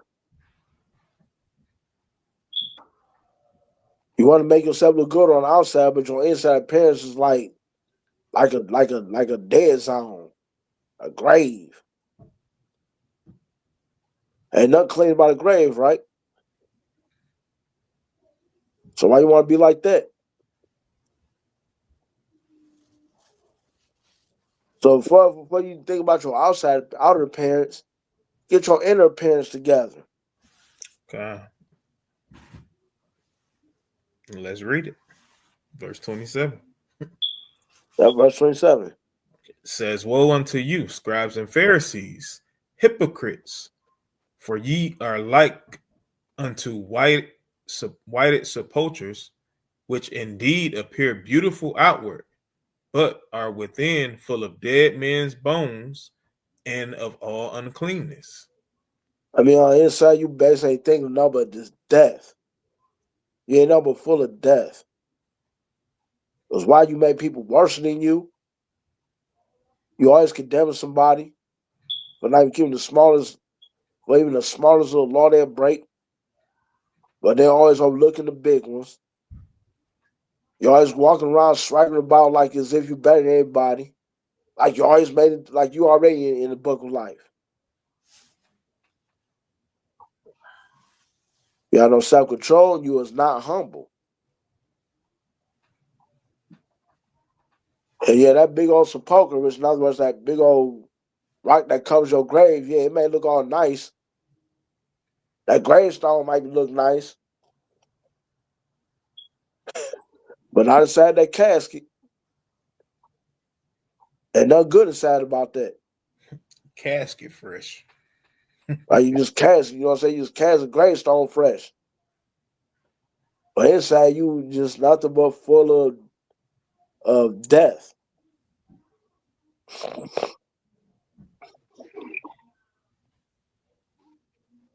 And you're supposed to be a child of light. Come on, man. Come on now. Clean yourself up. Inwardly and outwardly. Your light can't shine if you're in the dark. If you know what I'm saying, how the hell your light gonna shine if you're in the dark? Come on, man. A light's supposed to pull out, supposed to drive away the darkness. The dark can't drive away the darkness. Right? Hold on just a second. I'll be back. Wait right quick. All right, so the brother come back, right? I'm gonna go into just going along with his lesson, right? On judgment. I'll go to 1 Kings chapter 3. Right. We're gonna see how Solomon judged a particular situation, right? So starting at verse number 16, right? So this is 1 Kings 3, verse 16. Then came there 2 women that were harlots unto the king and stood before him. And the one woman said, O my lord, I and this woman dwell in one house, and I was delivered of a child with her in the house. And it came to pass the 3rd day after that I was delivered, that this woman was delivered also, and we were together. There was no stranger with us in the house, save we 2 in the house, right? So it's just 2 women. They both had babies together, right? And then it says, and this woman's child died in the night because she overlaid it. And she arose at midnight and took my son from beside me while thy handmaid slept, and laid it in her bosom, and laid her dead child in my bosom, right? So this woman, it's almost like them Lifetime movies, man. You see that all the time. They in there kidnapping babies, you know what I'm saying, from the hospital. Like, it ain't even your baby. You just gonna take somebody else's baby and you switching them out, you know what I'm saying, as if I ain't supposed to know that this is my baby or this ain't my baby, right? So verse 21, it says, and when I arose in the morning to give my child suck, behold, it was dead. All right, so she was trying to breastfeed the baby. All right, so it says, but when I considered it in the morning, behold, it was not my son, which I did bear. Right, like I said, she had like the sister wasn't gonna find out. Right, but let's keep rolling, right? And the other woman said, nay, but the living is my son, and the dead is thy son. And this said, no, but the dead is thy son, and the living is my son. Thus they spake before the king. So they in front of this king going back and forth, right? So this woman automatically knows, you know that this ain't your child, right? but you're doing exactly what the scribes and Pharisees would do in this moment, right? So verse 23. Then said the king, the one saith, This is my son that liveth, and thy son is dead. And the other saith, Nay, but thy son is dead, and my son is the living. And the king said, Bring me a sword. And they brought a sword before the king. And the king said, Divide the living child in two, and give half to the one and the other half to the other. All right, so Solomon, like, man, look, I'm tired of going back and forth. Y'all already know what it is, right? So, okay, since you can't come and nobody wants to fess up for who it is, we just gonna cut this child in half right in front of everybody, or right in front of y'all. I'll give y'all each half. There, hey, then nobody can be arguing about nothing, right? Solomon wasn't no joke. Right.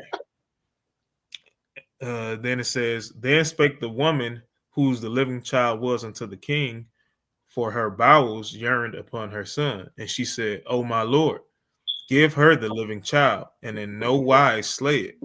But the other said, Let it be neither mine nor thine, but divided. Right? So it says, Then the king answered and said, Give her the living child, and in no wise slay it. She is the mother thereof. Why? How did he know that? It's simple, right? Any mother don't want their child to be killed, especially in front of them. So she like, hey, nah, just go ahead. Hey, she can have the baby. That's what it's gonna come down to. I want to preserve my child's life.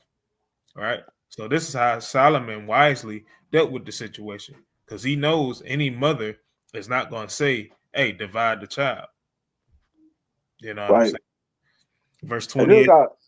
Before you go forward, look at that other wicked ass woman. She is talk about let it be neither mine nor thine, but dividing. That's a wicked. Excuse me. You know what? I ain't gonna say it. I'll be nice. Yeah, don't say it. Oh, that's wicked as hell, man. All right, verse 28 says, And all Israel heard the judgment which the king had judged, and they feared the king, for they saw that the wisdom of God was in him to do judgment. All right, so they knew that they couldn't come to him with no BS. All right, so all that, the doctrine that the Sadducees and Pharisees, that Yahushua let them kind of get off with from the standpoint of living, you know what I'm saying? Hey, Solomon, hey, they would have been up out of there quick. You know what I'm saying? But the grace of Yahushua, that's the grace and mercy that Yahushua came to sin. So, of course, he had to portray that. You know what I'm saying? But I land there. Man, you know, the Pharisees, man, they was terrible, man. Their judgment was all whack, all on whack. But let's jump to we gonna go to 2 Samuel chapter 24, start verse 9. And all of us should know what this is going into. You said what chapter? 2 Samuel chapter 24, verse 9. 24. I don't know why I thought you said 34. I'm like, ain't no 34. All right. It's the book of 2 Samuel chapter 24 and verse 9. And Joab gave up the sum of the number of the people unto the king. And there were in Israel 800,000 valiant men that drew the sword. And the men of Judah were 500,000 men. Oh, right there. Now, this was David. David did something he wasn't supposed to have done. He has put a number on Israel. Joab knew that this was wrong. He's like, hey, hold on. No, may the king live forever, but come on, man. Didn't the Most High God tell us not to do this? He tells us not to ever number Israel. David, you know what I'm saying? Man, you know what, man, forget, do it anyway. I don't know what made David. I mean, yeah, Satan jumped on him. And I don't know what made David really say, go ahead and do it. It's like he just really ignored the Most High God. But read verse 10. And David's heart smote him after that he had numbered the people. Here, stop right there. You see that right there? Your heart. Now, if you out there and you did something wrong, and you know you ain't had no business doing, and trust me, I felt this. Everybody felt this at a few times in their life. Well, you know you did something wrong, and your heart will sit up there. It'll make you. That heart will bring that guilty feeling upon you, and your spirit as well. You will, you know what I'm saying? It'll strike you like, oh God, man, I wasn't supposed to have done that. And don't sit there and lie and say you didn't. That this didn't happen to you. So even your heart will even bring judgment on you because it knows that when you are doing right and it knows when you're doing wrong. Mm-hmm. I ain't talking about this heart up here in the mind. I'm talking about this down here.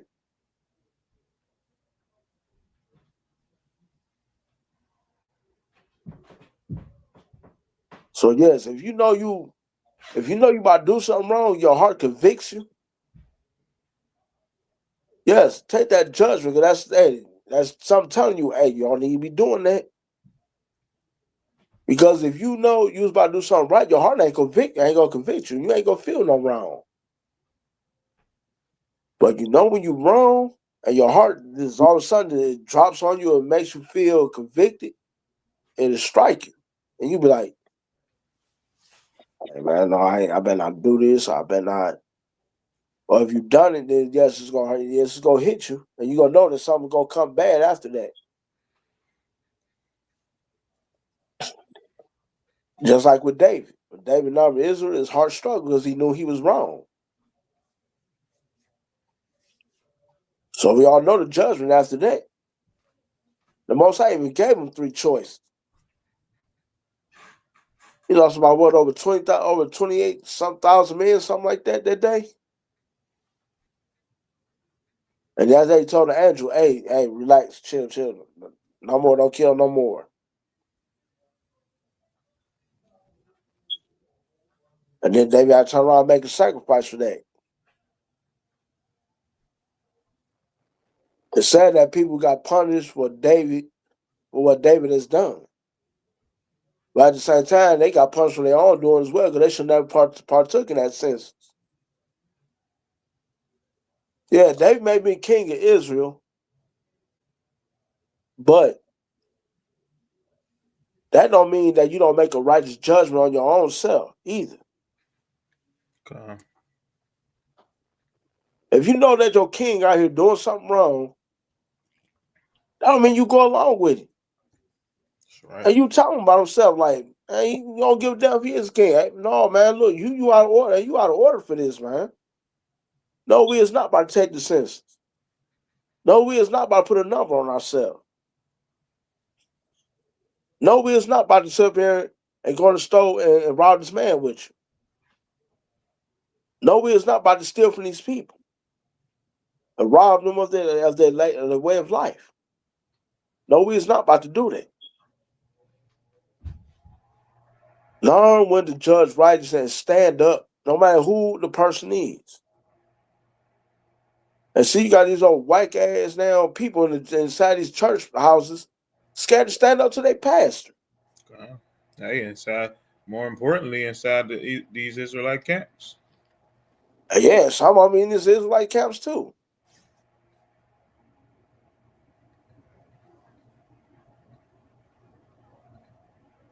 And it's terrible, man. I don't give a damn who you is, man. You is not above correction in Israel. If you see your teacher, if you see your elder going off in any of these camps, hey man, tell them about this. Put them to the side and tell them about themselves. If you see your brother, your captain, whoever, if you see them going off, you better put them to the side and tell them about themselves. Why is that? Because your judgment can save them from the Most High's judgment. You correcting them can save them from the Most High's correction. Because it's better coming from you than it is coming from him.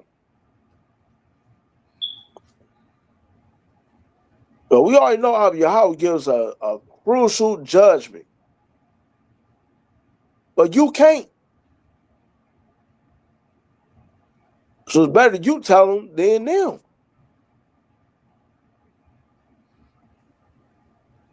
So don't be afraid and don't be a coward to tell your brother or tell your camp leader, whoever, if they going off.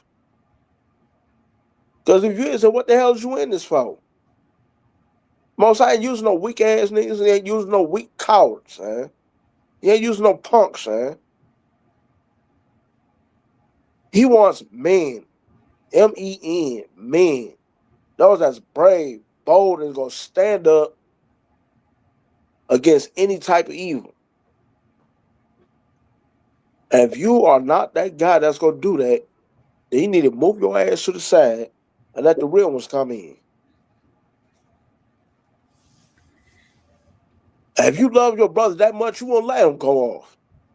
If you love your priest or your elder that much, you won't let him go off. You won't let him go off. You won't. And if you do, that means I'm gonna show you don't love them. Because you was too scared and afraid to correct him. But he knows more than me. Yeah, that's true. So what? Yes, he do know more than you. Yes, these elders, these priests that have been in this truth for a long ass time, yeah, they know more than us. But that don't mean that if you see them go off, that don't mean you stand by and let them. So you're going to be held just as much as accountable as them. Matter of fact, let's make a little detour right here. Go to Ezekiel chapter 3, verse 17. We're going to start there. Okay. It's the book of Ezekiel chapter 3, verse 17. Son of man, I have made thee a watchman unto the house of Israel. Therefore, hear the word at my mouth and give them warning from me. You hear that right there? That is not just for him. That's for all of us. At the times for him, but that goes for all of us. That is a direct order that comes from the Most High God of Israel. Get out there. Tell them, whether it be those that's within the body, outside the body, whether we out there street teaching, whatever. Warn the people. Warn your peoples, man. I don't give a damn if they is a damn elder. Whoever. They going off, you better let them know. They captain, let them know. Officer, let them know. I give less than a damn. Tell them. Verse 18. When I say unto the wicked, thou shalt surely die, and thou givest him not warning, nor speakest to warn the wicked from his wicked way to save his life, the same wicked man shall die in his iniquity, but his blood will I require at thine hand. You see that right there?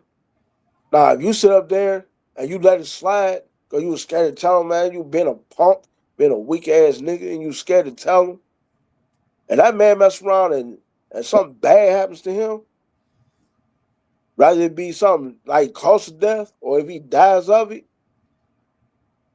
then guess what? That man didn't get killed himself, not only himself, but you killed that man too. Because you know why? You was being a little biatch and scared to tell him. You weren't manning up, and you were scared to tell him what he was doing wrong. And in Israel, we don't need those type of people. I wouldn't give a damn if you was the lowest person on the totem pole. Well, hell, you ain't lower than nobody in Israel, because all of us equal. And some of us may hold certain positions and certain things, but that don't make you no lesser than them. If you know something and you see that elder, that captain, that teacher of yours, whoever going off, and you don't tell them, then we don't need you. There's no room for the weak.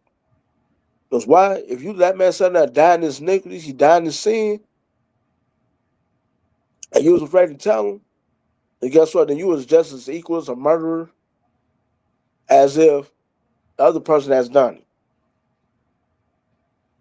That ain't gonna be on the Most High. That ain't the Most High may have done it, but that ain't gonna be blood on his hands. That's blood on your hands, because you was given the responsibility to look out for your brother. And that don't just go for the brothers. Like God is saying for you sisters as well. If you see your sister about to go off and do something wrong and you weak, you can't put on your woman dress on. Instead, you got on little girly skirts and scared to tell them. Because you feel like, man, I don't want to hear it. Or because you got some animosity toward that sister, you just as dead wrong as the brother is. That's afraid to tell his brother when he going off. And guess what? You sisters also got power to also correct your brother. Not teach them, but correct them. Don't be afraid to give correction when you see your brother going off, sisters. I'm just being real. Because guess what? All that blood also on your hands as well.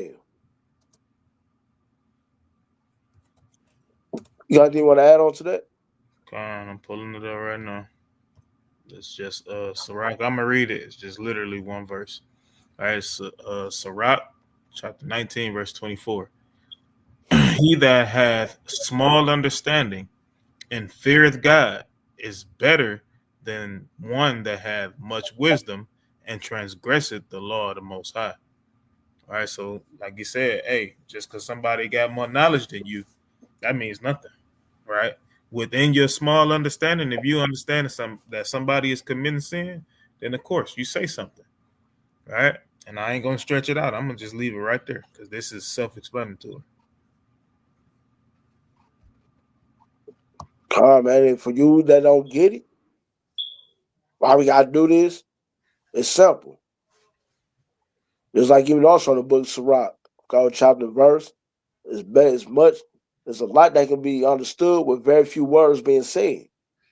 Reason why? Because the Most High God said so, and leave it at that. Because He said so. There's nothing else to be asked after that. There's nothing else to need to be explained after that. Why? Because your God said so. Our God said so.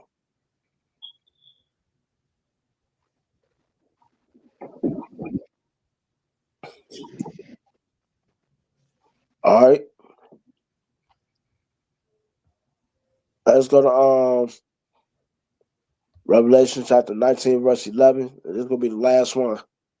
19 through 11, 13. To 10. Revelation chapter 19, verse 11. I thought you said 10 through 13. That's all. Verse 11. This is the book of Revelation, chapter 19, and verse number 11. And I saw heaven open, and behold, a white horse. And he that sat upon him was called Faithful and True. And in righteousness he doth judge and make war. You see that right there? When your outside comes back, it's about to be wartime. Well, who is he going to get together first? Who is he about to get together first? We already know. It says right there, what, 1 Peter chapter 4, verse 17 through 18. In fact, get that right quick, we're going to go jump right back over here.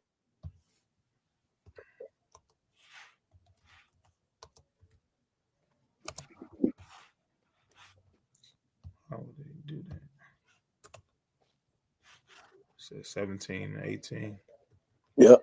The book of 1 Peter chapter 4, verse number 17. For the time has come that judgment must begin at the house of God. I hold it right there. For the time has come that judgment must begin at the house of Yahweh. Let's get an understanding of this. It is not those church buildings, those stupid things made with man's hands. It's the ones that's inside there that's of our people. Those that's outside that's not keeping these law, statutes, commandments, as we see every day. I mean, I don't know if y'all noticed, but have y'all ever noticed that a lot of our people right now, I mean, even those movie stars, celebrities, whatever, as is our people is every single day almost dying, dropping dead. That's why I tell me a lot said the most High ain't judging a lot of these 2/3 right now. A lot of people been getting a business right now. A lot of our people been getting a business. Every year it goes by, it's just a lot of them just keep going and going. Why is that? Because they don't want to hear the words of this book. They don't want to do the words of this book. But read on. And if it first began at us, what shall the end be of them that obey not the gospel of God? Oh, what's going to be the end of them that obey not the gospel of God? I don't know what y'all, but I ain't trying to find out. I'm trying to find out what be the end of me that obeys the gospel of Yahweh. Like keeps these all statutes commands. That's what I'm trying to find out. Not if I disobey it.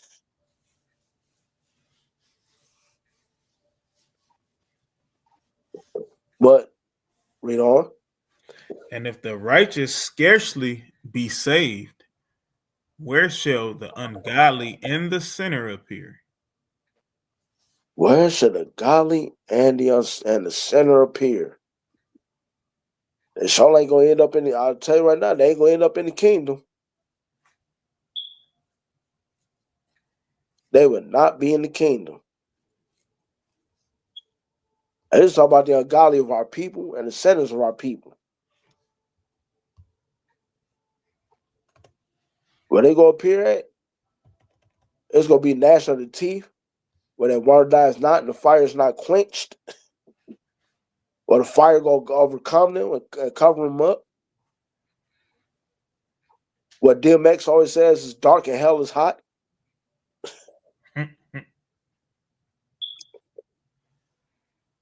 A place where you ain't gonna be able to see.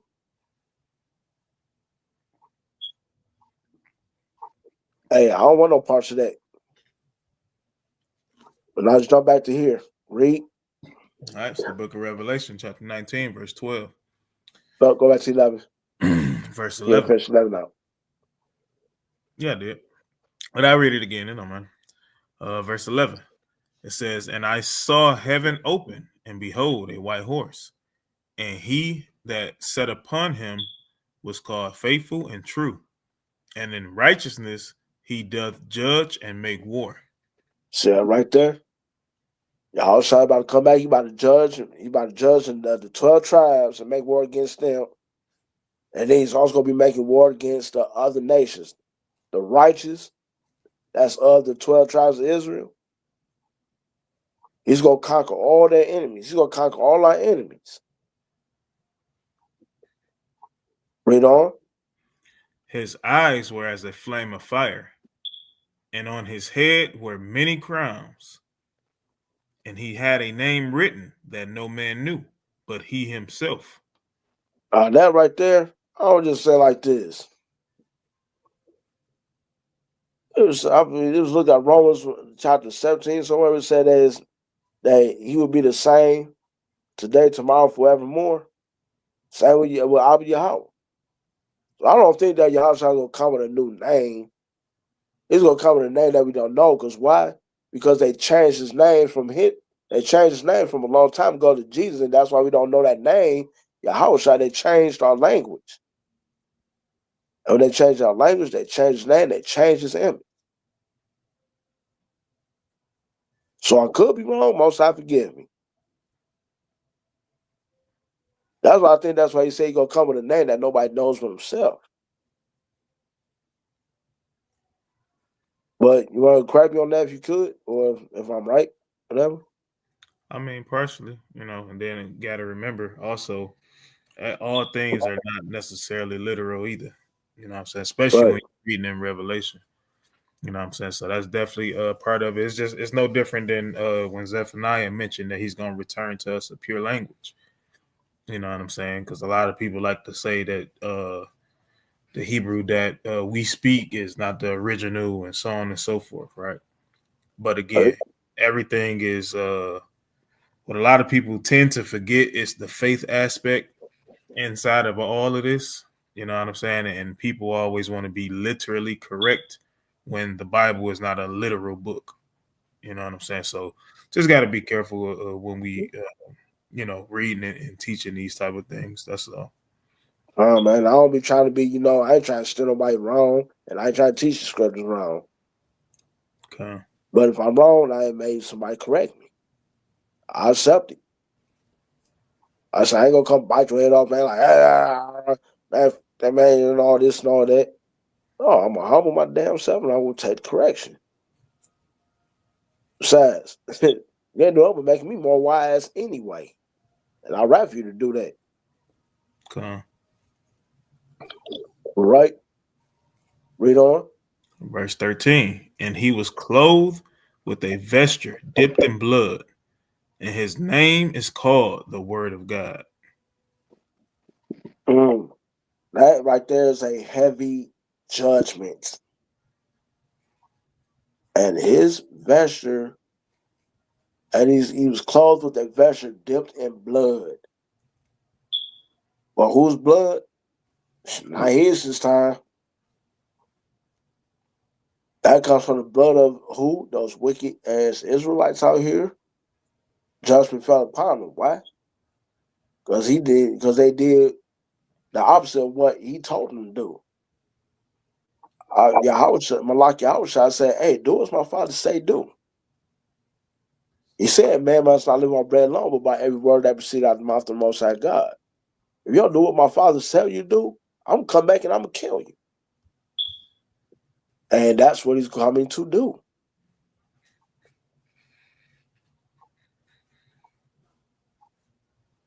And that's that judgment that I'm terrified of. Especially hearing those words, depart from me, ye that work iniquity, for I never knew you. That right there is the most terrifying verse throughout the whole entire Bible. But you to sit up here and be living on this earth and your Messiah don't know you? Come on, man. Okay. What's more scary than that?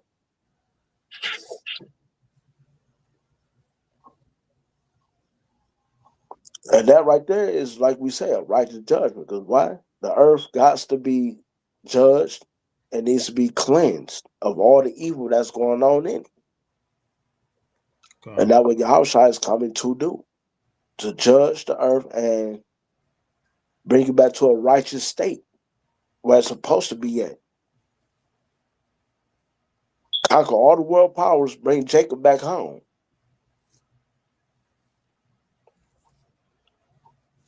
And next, we're going to be the rulers and we're going to be the judges of the earth. So with that being said, Israel, I hope that y'all being edified. I want to give honor, glory, and praise to the Most High God for this lesson. And like I said, man, God, be a righteous judge, no matter who it is. Okay. No matter who it is. Hey, before we wind all the way down, I know we usually don't unless we catch it, but since I caught it, this is a question, right? I'm about to put it on the screen. You provide an answer for that. From Josie, Israel. Josie, whatever, Israel. What if us as sisters try to correct our head and you brush off because you're a woman? Well, let's go back to Ezekiel chapter 3, verse 19. Okay, pull it back up. Yep, pull it back up.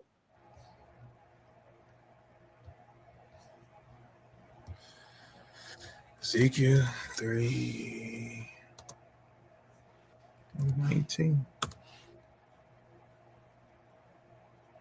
Right. All right, it says, this is the book of Ezekiel, chapter 3, verse 19.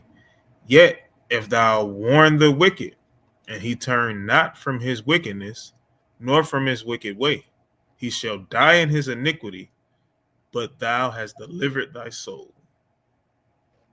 See that right there, sister? If you sit up there and you, in fact, I ain't saying your husband all wicked, but at the same time, if you warn him and he brushes you off like whatever, then guess what? Then you can say, hey, I told you. If something bad happens to him, Hey, I said that and warned you. That's all you can really say. That's blood that's off of your hands. And in your heart, you know that you did right. So therefore, you ain't no need for you to worry about it. You'll hate it, but at the same time, you did right. And the Most High God gonna know that you did right because you warned him. And guess what? The Most High gonna look at him because he gonna look at him like, why? He gonna be like, hold on, you see this right here? This is your wife. She warned you. She warned you. Why did you not listen to your wife? Didn't Abraham listen to his wife? Mhm. Abraham listened to his wife. So why should not a man listen to his wife? Especially knowing when he's going off. I don't care if it is your husband. If your husband going off, you better correct him. As all, if you love him, that's your rib and you love him, and y'all together as one, then yes, you warn that man. But that's your husband, you love him. And you don't want to see nothing wrong or bad happen to him, do you? So keep warning him. Warn him if he's going off.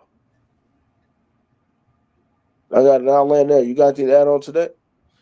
Yeah. This ain't nothing but the Most High. My brother Kana put it in the chat earlier.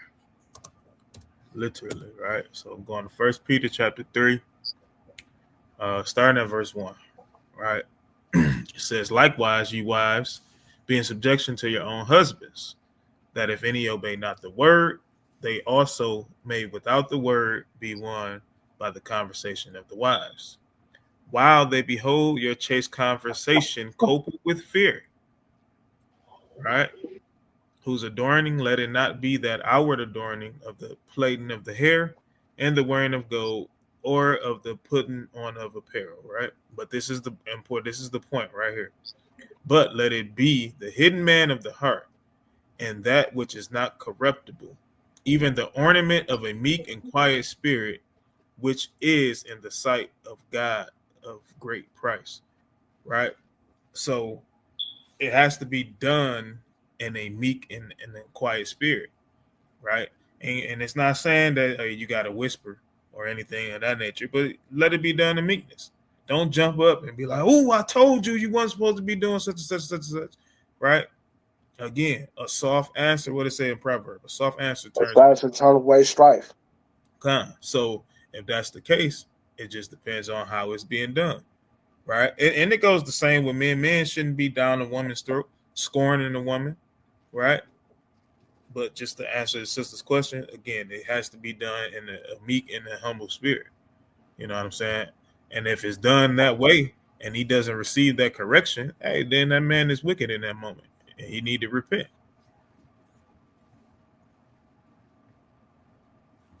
But that's it. Shout out to Michael Allah, all right? Judith.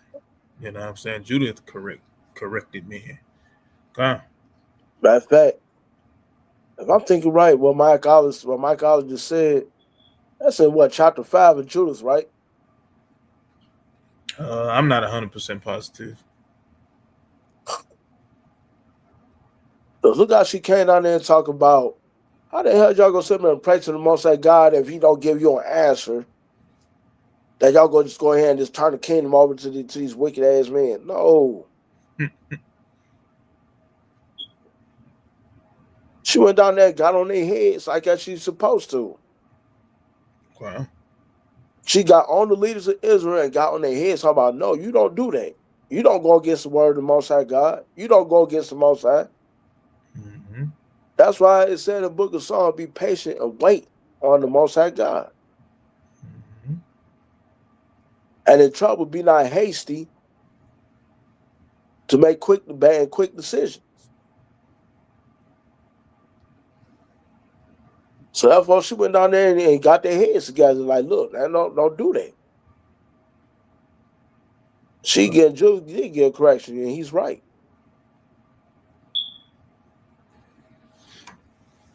Calm. Yeah, all praises, y'all. So yeah, real quick, let me put the banner up. All right.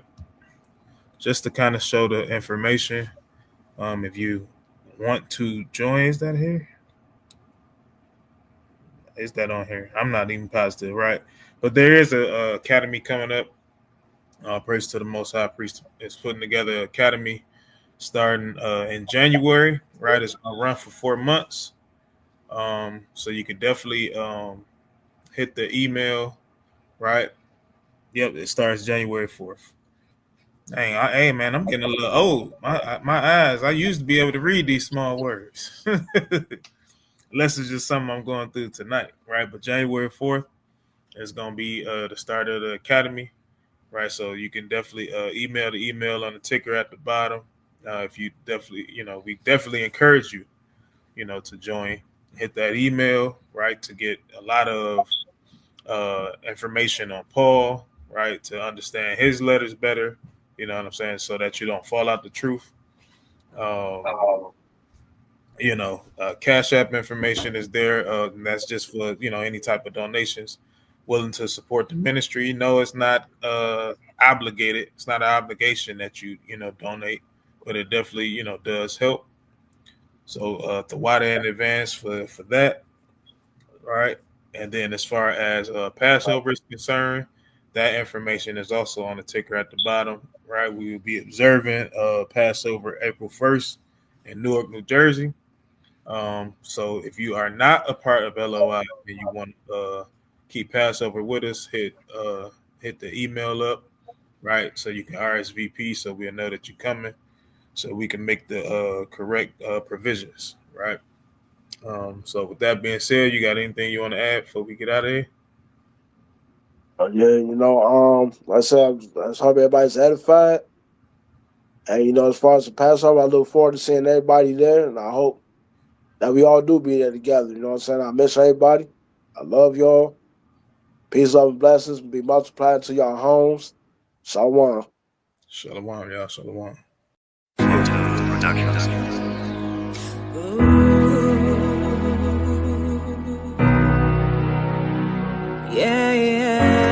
This is a dedication.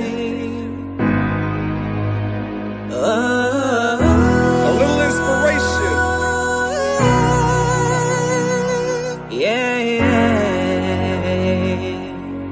One day, when the war is won, victory will be yours. Victory's gonna be ours. It'll be yours. One day, when the kingdom comes, it'll be yours. It'll be yours. It's a long way up, and a short way down. Just don't let nobody come and take your crown. Take your crown. Trying to make it through the system, but the doors are locked. The Most High got you covered. You're gonna rise to the top. We're gonna rise, y'all. This battle will bring victory on with the greatest book in history. Jacob, you're great, it's no mystery. Yeah, yeah. You know this battle has just begun. Battle's just Jacob, begun. you're hated by everyone. All But nations just remember hate us. you're the chosen son. Yeah, yeah. This song is such an inspiration. We get the kingdom though there's much tribulation. Every day I send my prayers up. I even read where Yahweh said he'd raise us up. He gave Abraham the covenants. On the shoulders of Christ will rest the governments. The forces the nations gotta bring to me. The world is ours, our gates open continually. Praise Yahweh cause he gave us life, and sacrifice the reward as you could reign with Christ. Yeah, it's true, the Father made us sons to get a crown, then endure until the Savior comes. In the sight of God, no man is justified. To be approved, I read that gold must be tried. In the end, we're the greatest folks in history. Malachi sing to them about our victory. This battle will bring victory. We gonna get the on victory. The greatest book in history. Bible's the Jacob, greatest you're great, book. it's no mystery. Yeah, yeah. You know this battle has just begun. Battle has Jacob, just you're begun. hated by everyone. But just remember you're the chosen son.